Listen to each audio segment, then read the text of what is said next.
Mi nombre es doctora Teresa Ramírez y durante los últimos 8 años he mantenido uno de los secretos más profundos del sistema educativo mexicano. Para mis colegas en la Secundaria Federal Benito Juárez, especialmente para la nueva directora licenciada Patricia Vega, soy simplemente una profesora de matemáticas de 53 años con métodos tradicionales.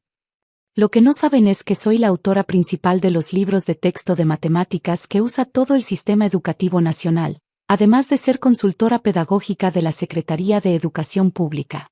Todo comenzó cuando terminé mi doctorado en Pedagogía Matemática en la Universidad de Stanford.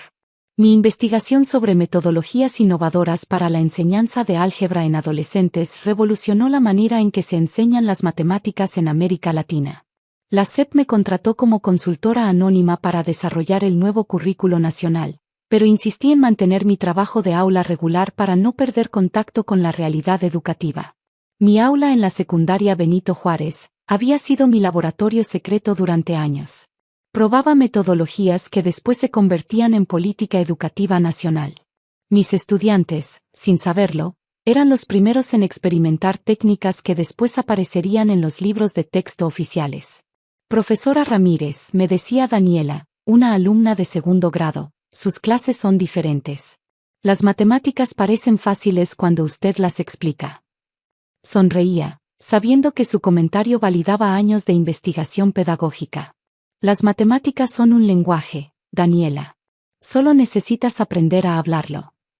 Mi metodología integraba tecnología, manipulativos físicos y narrativas que conectaban conceptos abstractos con experiencias cotidianas. Los resultados eran extraordinarios. Mis estudiantes consistentemente obtenían los puntajes más altos en exámenes estatales, y muchos desarrollaban pasión genuina por las matemáticas. La licenciada Patricia Vega llegó como directora hace 6 meses, trayendo consigo una actitud revolucionaria que contrastaba dramáticamente con mi enfoque aparentemente conservador. Recién graduada de una maestría en Administración Educativa, estaba decidida a modernizar la escuela implementando las últimas tendencias pedagógicas.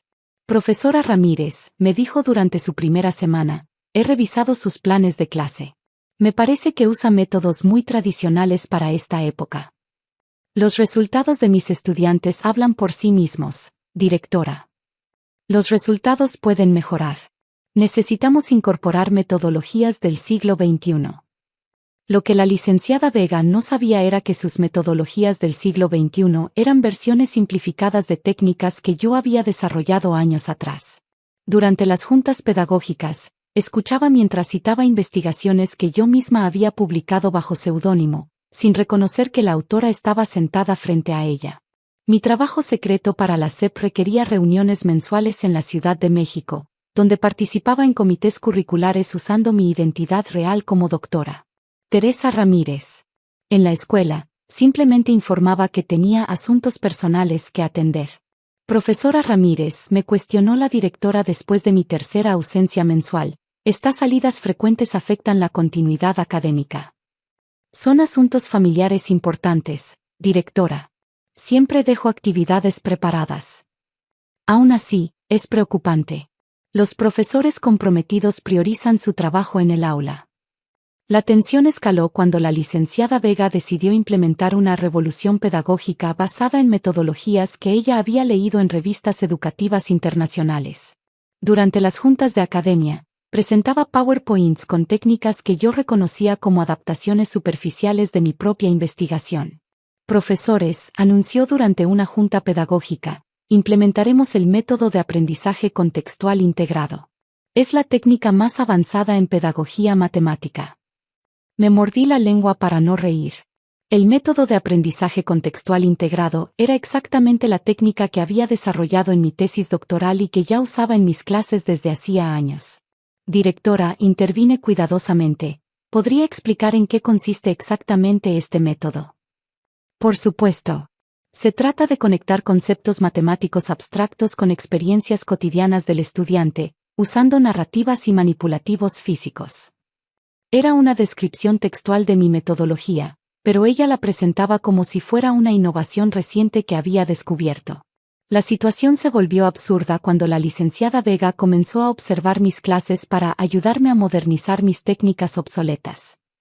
Durante sus visitas, documentaba metodologías que ya estaban implementadas en el currículo nacional, sin reconocer que estaba observando el origen de esas mismas técnicas.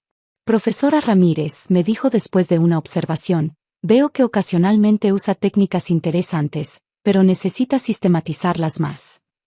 ¿Sistematizarlas cómo?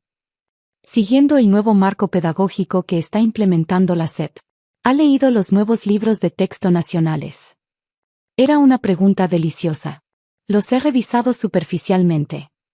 Debería estudiarlos profundamente. Son revolucionarios. Integran exactamente las técnicas que usted usa intuitivamente, pero con rigor académico. La ironía era exquisita. Me estaba pidiendo que estudiara libros que yo misma había escrito. Las cosas empeoraron cuando algunos padres de familia comenzaron a quejarse de que otros profesores no obtenían los mismos resultados que yo con sus metodologías nuevas. La licenciada Vega interpretó esto como evidencia de que mis métodos confundían a los estudiantes. Profesora Ramírez, me confrontó en su oficina. Los padres reportan inconsistencias entre su enseñanza y la de otros profesores. Esto sugiere que sus métodos no están alineados con nuestro nuevo enfoque pedagógico. Directora, mis resultados académicos son consistentemente superiores. Los resultados no lo son todo. Necesitamos coherencia metodológica en toda la institución. ¿Y qué propone? Capacitación intensiva para actualizar sus técnicas de enseñanza. Me enviaron a un curso de metodologías innovadoras en matemáticas impartido por instructores que habían estudiado mis propias publicaciones. Durante 3 días, escuché mientras me enseñaban versiones diluidas de técnicas que yo había desarrollado, citando investigaciones que yo había realizado. Profesora Ramírez, me dijo el instructor principal, estas metodologías están basadas en investigaciones revolucionarias de una pedagoga que está transformando la educación matemática en América Latina. ¿Podría decirme su nombre? Se mantiene anónima por políticas institucionales, pero sus trabajos son la base del nuevo currículo nacional. El momento de quiebre llegó la semana pasada. Durante una junta de consejo técnico, la licenciada Vega presentó su plan para modernizar completamente la enseñanza matemática en la escuela. Profesores, declaró con autoridad, después de analizar exhaustivamente nuestros métodos actuales, he decidido que necesitamos una transformación radical. Proyectó un diagrama que mostraba la evolución necesaria de metodologías obsoletas hacia técnicas del siglo XXI. En la columna de obsoletas estaban listadas exactamente las técnicas que yo usaba. En la columna moderna estaban las mismas técnicas con nombres diferentes. Profesora Ramírez, me dirigió la palabra directamente, sus métodos son obsoletos. Necesitamos profesores modernos, no dinosaurios. El silencio en la sala era palpable. Mis colegas intercambiaron miradas incómodas, sabiendo que mis resultados contradecían completamente su evaluación. Con todo respeto, directora, respondí manteniendo la calma, ¿podría explicar específicamente qué considera obsoleto en mi enseñanza? Su resistencia al cambio, su negativa a adoptar metodologías comprobadas científicamente. ¿Se refiere a las metodologías del nuevo currículo nacional? Exactamente. Es evidente que no ha estudiado los nuevos libros de texto ni las investigaciones pedagógicas más recientes. Me levanté lentamente, sintiendo que había llegado el momento de la verdad. Directora, efectivo inmediatamente, me retiro del aula. Aparentemente mis métodos no son apropiados para esta institución. Profesora Ramírez, no es necesario dramatizar. No es dramatización. Es una decisión profesional basada en su evaluación de mi trabajo. Salí de la junta dejando a todos en shock. Mis colegas conocían la calidad de mi enseñanza y mi dedicación hacia los estudiantes. Esa tarde, desde mi casa, hice una llamada que había estado posponiendo durante años. Licenciado Hernández, dije al director de Educación Básica de la SEP, creo que es momento de revelar mi identidad en la secundaria, Benito Juárez. ¿Está segura, doctora Ramírez? Hemos mantenido su anonimato para proteger su trabajo de campo. La situación ha llegado a un punto insostenible. Al día siguiente, a las 10 de la mañana, el teléfono de la dirección sonó durante la junta administrativa. La licenciada Vega contestó personalmente. Secundaria, Benito Juárez, Patricia Vega al habla. Licenciada Vega, habla el licenciado Hernández de la Secretaría de Educación Pública. Necesito hablar urgentemente con la doctora Teresa Ramírez. ¿Con quién? Aquí no tenemos ninguna doctora. Tenemos una profesora llamada Teresa Ramírez.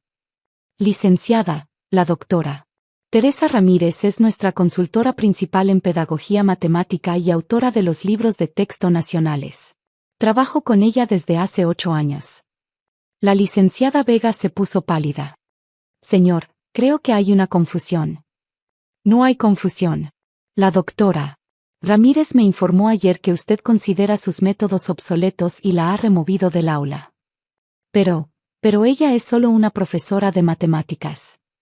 Licenciada Vega, la persona que usted llama, solo una profesora, es la arquitecta principal del currículo matemático que todo el país está implementando.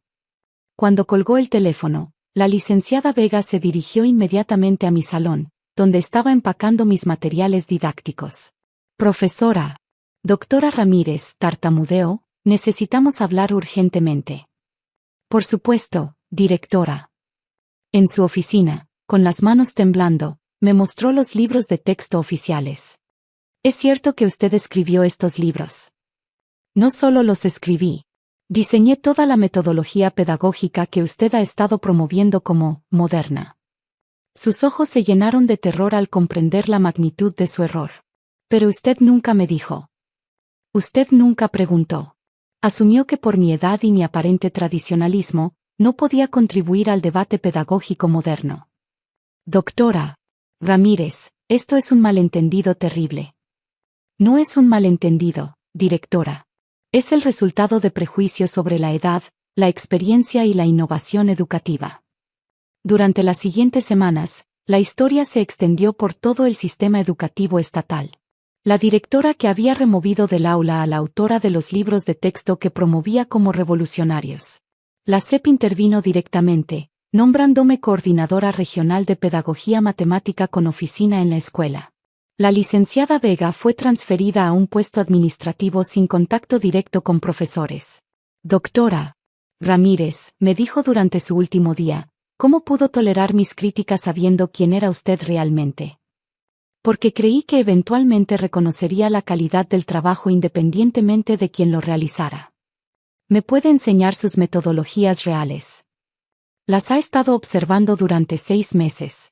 Solo necesitaba verlas sin prejuicios.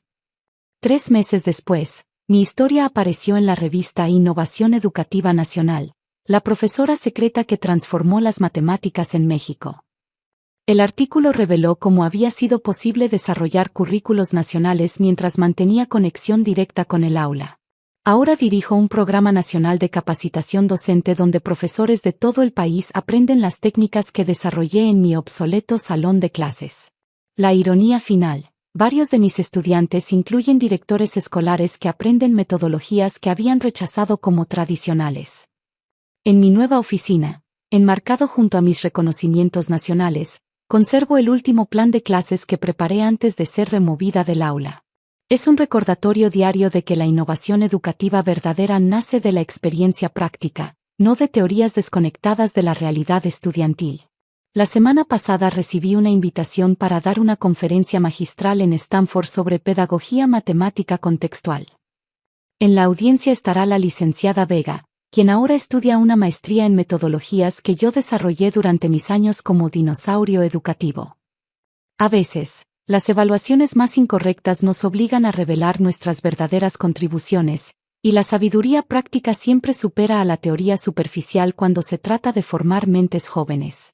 Mi nombre es Patricia Morales, tengo 32 años y durante los últimos 10 años he trabajado como consultora en inversiones inmobiliarias. Lo que mi familia nunca supo es que mi trabajo aburrido de oficina, como siempre lo describía mi hermana Linda, me había convertido en una de las inversionistas más exitosas en bienes raíces comerciales del estado.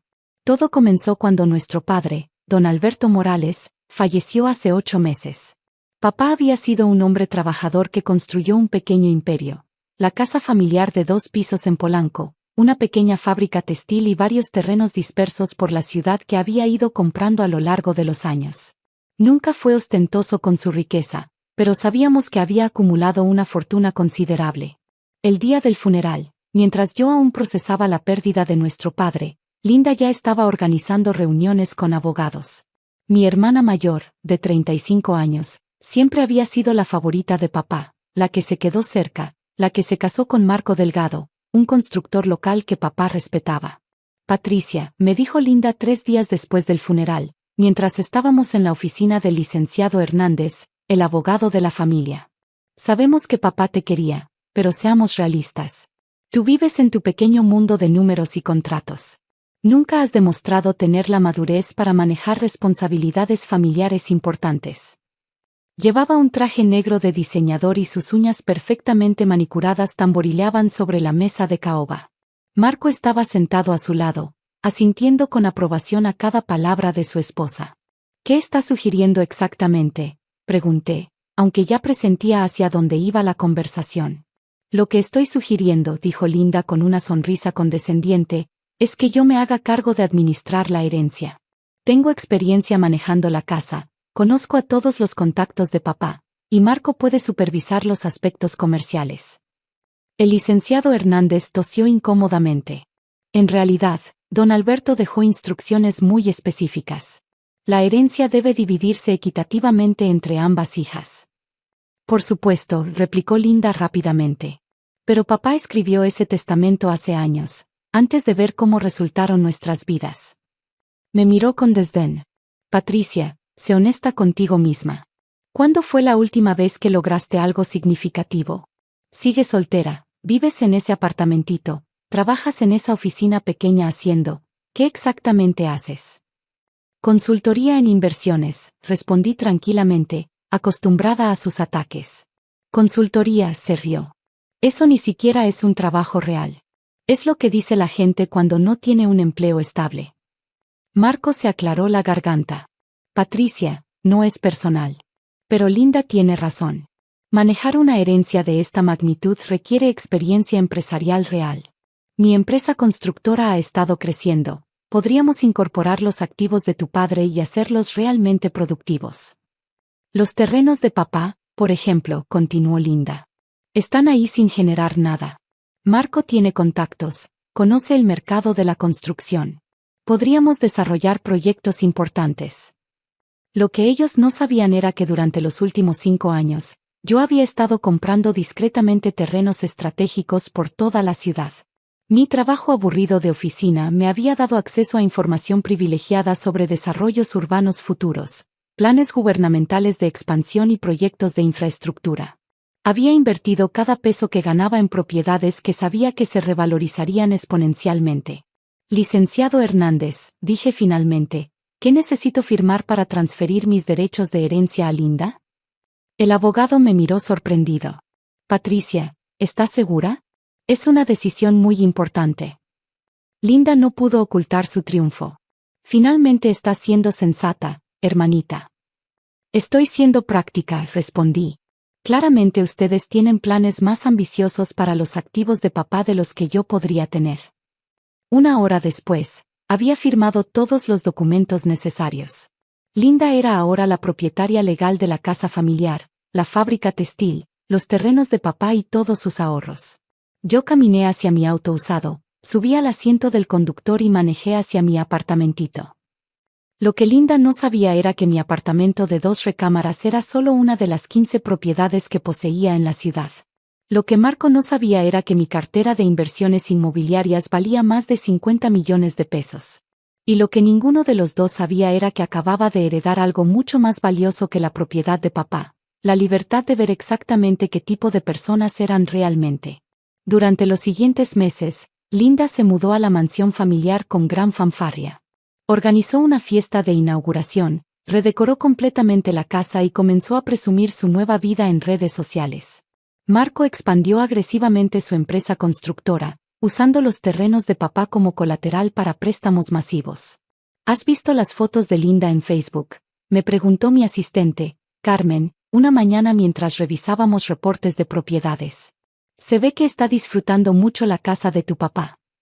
La está disfrutando, respondí sin levantar la vista de los documentos. Espero que la disfrute mientras pueda. Carmen me miró curiosa, pero no dijo nada más.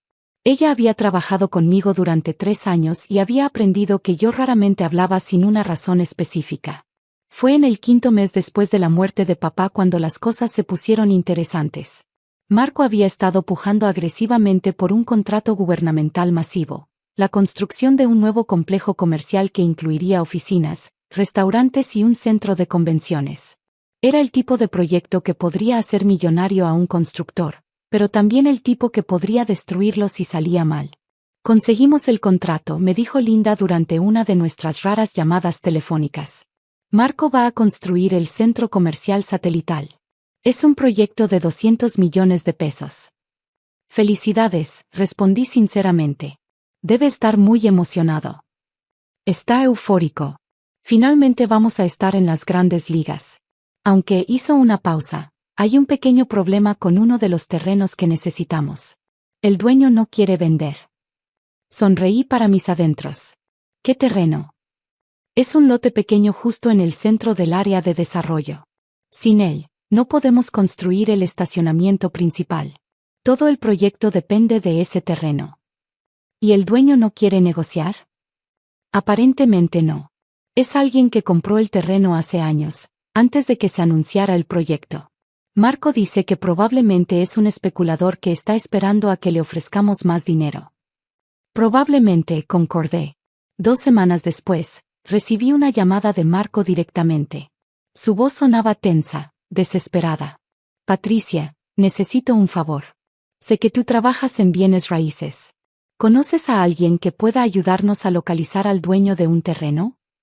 ¿De qué terreno estás hablando? Lote 47 en la colonia Satelital Norte. El dueño está registrado bajo el nombre de una empresa, Inversiones PM y Asociados. Hemos tratado de contactarlos durante semanas, pero nadie responde a nuestras llamadas. Mi corazón comenzó a latir más rápido, pero mantuve mi voz tranquila. ¿Por qué es tan importante ese terreno específico? Es el centro de todo el proyecto. Sin él, perdemos el contrato gubernamental. ¿Y si perdemos el contrato? Su voz se quebró ligeramente. Patricia, puse todo como colateral para este proyecto. La empresa. Los terrenos de papá, todo. Si esto no funciona, estamos arruinados. Entiendo. ¿Cuánto tiempo tienes? 1 semana.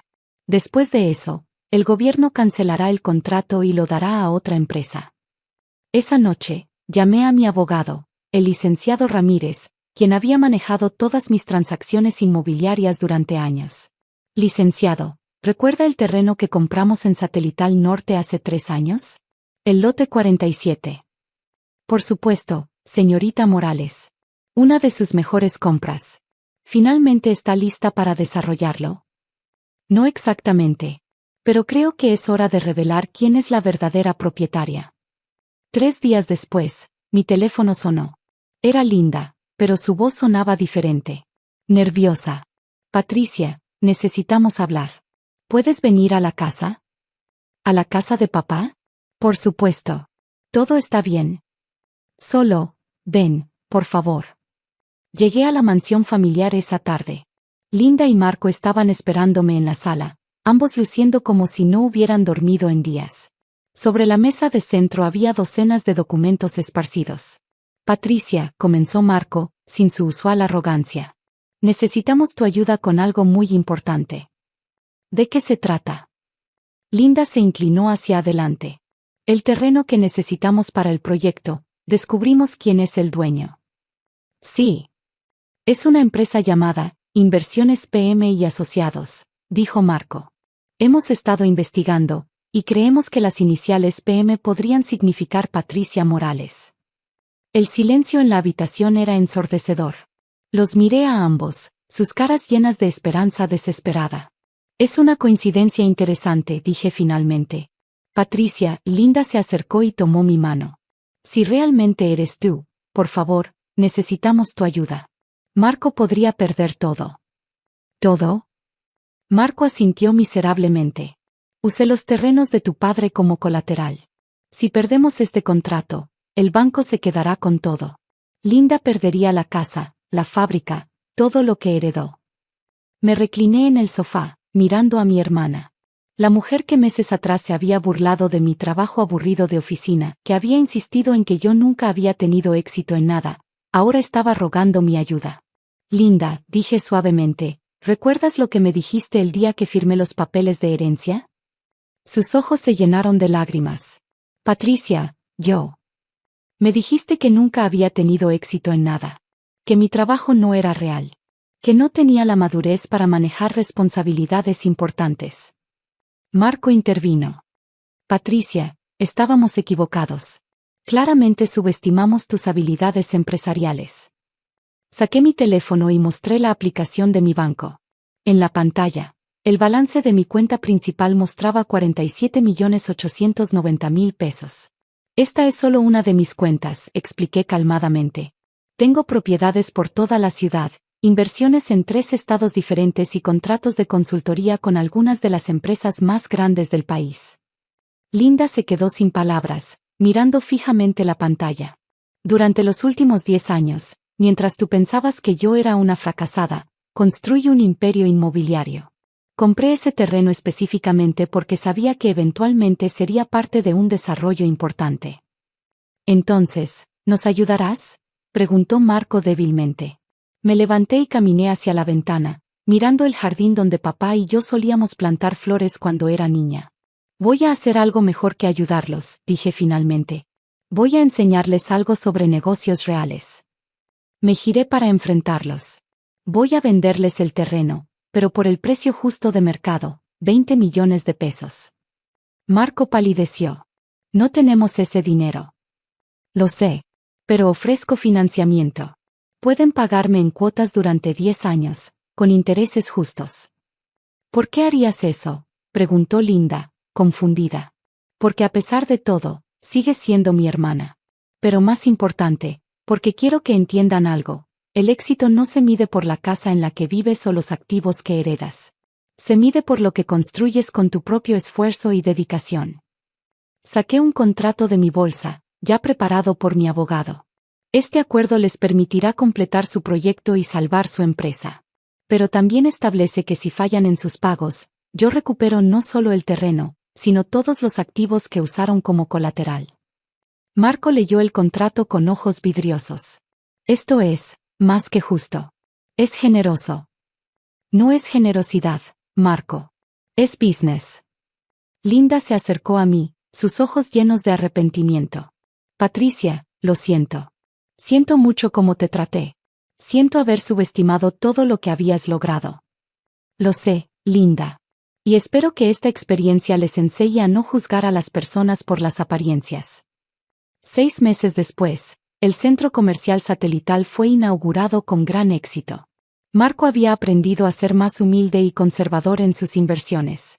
Linda había comenzado a interesarse genuinamente en los negocios, pidiendo mi consejo regularmente. En cuanto a mí, usé las ganancias de la venta del terreno para establecer la Fundación Alberto Morales, en honor a papá, dedicada a ayudar a jóvenes emprendedores a iniciar sus propios negocios.